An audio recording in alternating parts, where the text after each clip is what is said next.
তারপরে দাড়ি টুপিওয়ালা মানুষের মধ্যে এটা ঢুকিয়ে দেওয়া যে আমি তো অনেক আবেদ মানুষ, পরহেজগার, ওরা তো ককরোচ। দেখবেন বেশি না, 1 মাস যদি কেউ নামাজ পড়ে, 1 মাসে 10টা বই পড়াশোনা করে, ইসলাম সম্পর্কে একটু ঘাটাঘাটি করা শুরু করে, অন্যদের সাথে কথা বলার ক্ষেত্রে তার যে বডি ল্যাঙ্গুয়েজ এটা খেয়াল করবেন। শয়তান কিন্তু অনেক স্মার্ট, এভাবে শয়তান অনেকভাবে মানুষকে প্রতারিত করতে পারে। সো শয়তানের নেক্সট শুরুতে ধোকায় পা দিবেন না। আল্লাহ পাক আমাদের সবাইকে হেফাজত করুন, আমিন। খুব ভালো একটা কাজ করছি মনে করেন, একটা বড় প্রজেক্ট করছি সারা বাংলাদেশ ব্যাপী, একটু মনের মধ্যে ঢুকিয়ে দিল যে মানুষ তো দেখুক, মানুষ ভালো বলুক, যথেষ্ট আমল ধ্বংস হওয়ার জন্য, এতটুকু যথেষ্ট আমল ধ্বংস হয়ে যাওয়ার জন্য। আল্লাহ মাফ করুক আমাদেরকে। তো প্রথমে প্রিয় ভাই তওবা করে ফিরে আসা, যার যার হক তাকে তাকে ফেরত দিয়ে দেওয়া। এরপরের সবচাইতে ইম্পর্টেন্ট জায়গাটাই হচ্ছে ইলম অর্জন করা। যেখানে আছেন সেখানেই থাকবেন, মানে যে প্রতিষ্ঠানে যে সাবজেক্টে পড়ছেন, এখন আপনাদের প্রায় জীবনের 20টা বছর চলে গেছে, এখন সবার পক্ষে আবার ইউটার্ন করে 0 থেকে স্টার্ট করা পসিবল, এবং এটা বুদ্ধিমানের কাজও হবে না, এটা বুদ্ধিমানের কাজও হবে না। ওই সেকশনে যারা আছেন তাদের সংখ্যা কিন্তু প্রচুর, যারা দিনই লাইনে পড়াশোনা করছেন, ঠিক আছে। আল্লাহ চাইলে তাদের মধ্য থেকেই ইনশাআল্লাহ এমন অনেক বড় বড় মুফতি, মুহাদ্দিস, ইমাম তৈরি হবেন যারা ধর্মীয় অঙ্গনে নেতৃত্ব দিবেন। আর যদি দেখা যায় তারা তাদের দায়িত্ব পালন না করেন, তখন আল্লাহ পাক জেনারেল থেকে মানুষ উঠায় নিয়ে আসবেন। এটা আল্লাহ পাকের কৌশল, আল্লাহ পাক করতে পারেন। এখন আপনি কি করবেন? যেহেতু আপনারা 20-25 বছর পার করে আসছেন, যে সাবজেক্টে পড়ছেন কন্টিনিউ করতে থাকবেন। যদি এনভায়রনমেন্ট থাকে ফ্রি মিক্সিংয়ের, এখানে আপনি আপনার চোখকে হেফাজত করার চেষ্টা করবেন সর্বোচ্চ। এ ব্যাপারে আমি একটা বই সাজেস্ট করি, এই বইটা পড়লে ইনশাআল্লাহ আপনার অন্তরের মধ্যে এই বিষয়গুলো কমে আসবে ইনশাআল্লাহ। সেটা হলো তাসকিয়া, ও আরেক নামে এসেছে, সেটা হলো তাসাউফ ও আত্মশুদ্ধি। তাসাউফ ও আত্মশুদ্ধি পুরো ওয়ার্ল্ডের ওয়ান অফ দ্য মোস্ট, বলবো যে অনারেবল একজন আলেমে দিন, টপ 10-এর মধ্যে একজন, আল্লামা তাকি উসমানী দামাত বারাকাতুহু, তার লেখা বই তাসাউফ ও আত্মশুদ্ধি। বাংলাদেশে যে মাকতাবাতুল আশরাফ তারা প্রকাশ করেছে। এই বইটা যদি পড়েন, আপনার মনের মধ্যে নফসের যে খারাপ রিপুগুলো, এগুলো আস্তে আস্তে কমতে থাকবেন সব। এবং এই বইটা আমি বলি যে বারবার পড়া উচিত, বারবার পড়া উচিত। হ্যাঁ, তো আল্লাহ তৌফিক দান করুন। এখন পুরোপুরি ট্র্যাক চেঞ্জ করতে যাবেন না, আপনি আপনার ট্র্যাকেই থাকবেন। এখন এই ট্র্যাকে থেকে আপনি কিভাবে ইসলামিক বেসিক জ্ঞান অর্জন করবেন, কিভাবে পসিবল? কঠিন, অসম্ভব কিছু না, কঠিন। আমি অভিজ্ঞতা থেকে বলি আমার মতো করে। ফার্স্ট অফ অল, একজন বিজ্ঞ কারি সাহেব, হাফেজে কোরআন বা কারি, প্রাথমিক স্টেজ বলছে, বিজ্ঞ একজন কারি সাহেব বা হাফেজে কোরআন, যার সাথে আপনার ভালো সম্পর্ক বা যাকে আপনি চিনেন, রিনাউন্ড বা যিনি খুব কোঅপারেটিভ, আপনাকে সময় দেন, টাইম দেন, এরকম কারো কাছে গিয়ে আপনি কোরআন তেলাওয়াত করা শিখবেন আগে। ফার্স্ট অফ অল এটা কাজ, কোরআন তেলাওয়াতটা আগে শিখবেন। আমি তো যে দুঃখ করে বলি, কষ্ট করে বলি যে আমাদের এই দিনী অঙ্গনে এমন অনেক মানুষ আছে যারা ইভেন কোরআন রিসাইট পর্যন্ত করতে না পেরেও অনেক বড় বড় জায়গায় অভিনয় করেন, দিনিয়াতের অভিনয় করে যান, নিজের সাথে অভিনয় করে যান। অনেক সময় উদ্ধতাবশত বড় বড় আলেমদেরকে বাহাসের জন্য চ্যালেঞ্জ করে থাকেন, অথচ কোরআন তেলাওয়াত শুদ্ধ না। কোরআন তেলাওয়াত শুদ্ধ না মানে নামাজই হচ্ছে না। কোরআন তেলাওয়াত শুদ্ধ না মানে কি? নামাজ হচ্ছে না। কবুল করার মালিক তো আল্লাহ, শর্ত তো এটা। কবুল করার মালিক তো আল্লাহ। আল্লাহ পাক চাইলে কেউ 1 ওয়াক্ত নামাজ না পড়লেও তওবা করে ফিরে আসছে মৌতের আগে, হয়তো আমরা জানি না, আল্লাহ মাফ করে দিয়েছেন, হতে পারে না? এটা তো শর্ত। কোরআন তেলাওয়াত তাজবিরের সাথে শিখতে হবে।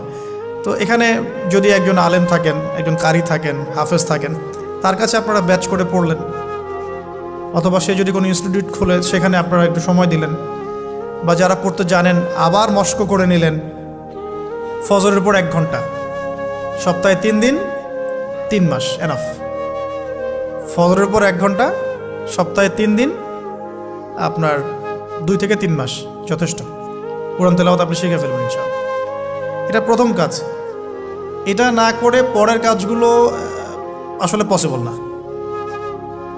এগুলো জাতামাতা কাজ হয়ে থাকবে, এগুলো মানে পূর্ণতা পাবে না। প্রথম কাজটাই কোরআন তেলাওয়াত শেখা।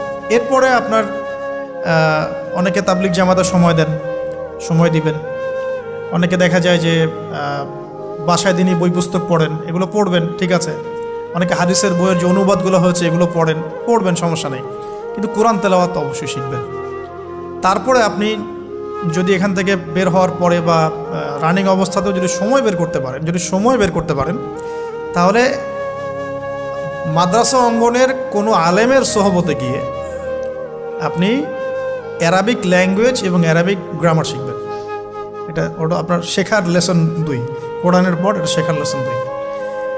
অ্যারাবিক ব্যাকরণ, অ্যারাবিক গ্রামার এবং অ্যারাবিক ল্যাঙ্গুয়েজ ছাড়া কোরআনের তাফসির তর্জমা এগুলো বোঝা যায় না। যে যাই বলুক এটাই ফুল স্টপ কথা। তাফসির আপনি তো বঙ্গানুবাদ দেখে অনেক কিছু বুঝতে পারেন ঠিকই। আল্লাহ পাক বলেছেন সুদ খেও না, জেনার ধার কাছে যেও না, এগুলো কমন মেসেজ, সেগুলো সবাই নিতে পারে। একজন অমুসলিম ভাইও ওইটা যদি বাংলা পড়তে পারে সেও বুঝতে পারবে কি বলতে যাচ্ছেন আল্লাহ পাক। অ্যারাবিক ল্যাঙ্গুয়েজ, অ্যারাবিক গ্রামারের ভিতরে না ঢুকলে আপনি কোরআনের ভাষাটাকে ধরতে পারবেন না। আল্লাহ পাকের যে মানে ঐশী গ্রন্থের বালাগাত, এটা আপনি বুঝতে পারবেন না। তো এই জন্যে এটা তো সিম্পল এক্সাম্পল। আমরা যদি এখানকার ল্যাঙ্গুয়েজ কি বইগুলোর, ইংরেজি না বাংলা? ইংলিশ। মাশাআল্লাহ, ইংলিশ ল্যাঙ্গুয়েজ যদি না জানতাম আমি কি এখানে পরীক্ষা অ্যাটেন্ড করতে পারতাম? আমি তো ওই টপিকটাই বুঝবো না, কোন টপিক আলোচনা হচ্ছে, স্যার কী পড়াচ্ছেন। আমার তো ইংরেজি গ্রামারের এবং ইংরেজি ল্যাঙ্গুয়েজটিক আমার কোনো দক্ষতা নেই। তাহলে আমি কীভাবে ওই চ্যাপ্টার 1, চ্যাপ্টার 2, চ্যাপ্টার 3 এই টপিক ওই টপিক কেমন করে বুঝতে পারি? সিমিলার এখানে কোরআনের ক্ষেত্রে যদি আপনি ল্যাঙ্গুয়েজগুলো না জানেন এবং গ্রামারটা না বোঝেন তাহলে কোন সূরার ভিতরে কি গভীর মর্ম এগুলো আপনি ধরতে পারবেন। ভাষা একটা অর্থ বুঝতে পারবেন। ভাষা অর্থ পরীক্ষায় পাশ করাতে পারে, কিন্তু A+, গোল্ডেন A+ আনতে পারে না। তো আশা করি আপনি বুঝতে পারছেন যে আমি কী বলতে যাচ্ছি। তো এটার জন্যে এখন এক্সাম্পল বুঝে নেন। এই যে এখানে ইংরেজি ল্যাঙ্গুয়েজ পড়ছেন, ওই ল্যাঙ্গুয়েজের উপরে বেস করে আপনি বইগুলো শেষ করছেন, এটা কি ওস্তাদ ছাড়া করছেন, ওস্তাদ সহ করছেন? টিচার লাগে না? সেম জিনিস কোরআনের ভাষা শিখতে হলেও, গ্রামার শিখতে হলেও এরকম কিছু ওলামায়ে কেরাম আপনাকে খুঁজে বের করতে হবে। এখন ওলামায়ে কেরামরা কিন্তু অনেক ব্যস্ত, অনেকের অনেক কাজ থাকে, অনেকের মাদ্রাসা থাকে, অনেকের দিদি খেদমত থাকে। এর মধ্যেও আল্লাহর কাছে দোয়া করতে থাকেন, ইনশাল্লাহ আপনাকে আপনার ওস্তাদ আল্লাহ পাঠিয়ে দিবেন ইনশাল্লাহ। আল্লাহ পাক কাউকে ওস্তাদ ছাড়া রাখবেন না। ওস্তাদের কাছে আপনার বিহেভিয়ার কেমন হবে, এখন আপনি টিচারের সাথে যেমন বিহেভিয়ার রাখেন সেরকম তিনি সবক দিবেন, আপনি সেটা বাসায় কভার করবেন, নতুন পড়া নেবেন, আবার পড়া দিবেন। এইভাবে আস্তে আস্তে 4-5টা ক্লাসিক্যাল অ্যারাবিক গ্রামারের বই যদি কভার করতে পারেন, ইনশাআল্লাহ আপনি কোরআনের এই যে আলহামদুলিল্লাহি রাব্বিল আলামিন পড়ছেন অর্থটা নিজেই বুঝতে পারবেন। হ্যাঁ, যালিকাল কিতাব লা রাইবা ফিহি হুদাল লিল মুত্তাকিন পড়ছেন, আপনি নিজেই বুঝতে পারবেন যে আল্লাহ পাক কী বলছেন। এই যোগ্যতাটা অর্জন না করলে সত্যিকার অর্থে আমরা যে কোরআনিক সমাজ যেটা বলি আর কি বড় গলায়, এটা আসলে বাস্তবায়িত হবে না, তা আমার মত। আর এরপরে আপনি আরও উঁচু লেভেলে যদি পড়তে পারেন, যে পড়াশোনা শেষ, আপনার জব সেকশন নিশ্চিত, আপনার সময় আছে মাশাআল্লাহ, এখন এই সময়ের মধ্যে আপনি চাইলে হাদিসের যে কিতাবগুলো, হাদিসের বেসিক কিতাবগুলো মোতালা করতে পারেন। যে কাজটা আমি এখন করছি আর কি, হাদিসের বেসিক কিতাবগুলো আপনি মোতালা করতে পারেন। এটার জন্য অ্যারাবিক এবারত পড়ার যোগ্যতা অর্জন করতে হবে। এটা কি জিনিস? এটা হচ্ছে জবর জের পেশ ছাড়া আরবি পড়ার যোগ্যতা। এখন যে কোরআন তেলাওয়াতটা আপনি শিখবেন সেটা হচ্ছে জবর জের পেশ দেয়া কোরআন আপনি পড়বেন, তাই না? কিন্তু হাদিসের যে বইগুলো আছে এই বইগুলোর মধ্যে কিন্তু কোনো জবর জের পেশ দেয়া থাকে না। মৌলিক কিতাবের কথা বলছে, মৌলিক যে বইগুলো, অনেকে মনে করেন অনুবাদ করা বইগুলোই মনে হয় মূল বই। এগুলো হচ্ছে ওই বইগুলোর অনুবাদ, আংশিক অনুবাদ, পুরোপুরি অনুবাদ নয়। মূল বইগুলো পড়তে হলে এবারও পড়ার যোগ্যতা অর্জন করতে হবে। এটা level 3 Arabic grammar, Arabic language শেখার পর এই লেভেলে মানুষ যায়। আর একটু ধাপগুলো চিন্তা করতে থাকেন, কোন ধাপে গিয়ে কোন বইগুলো পড়তে হয়। আর অনেক সময় আমরা কি উদ্ধত আচরণটাই না করি হুজুরদের সাথে, আলেমদের সাথে, স্কলারদের সাথে। বিকজ আমাদের সামনে একটা চমৎকার প্ল্যাটফর্ম আছে ফেসবুক, তাই না?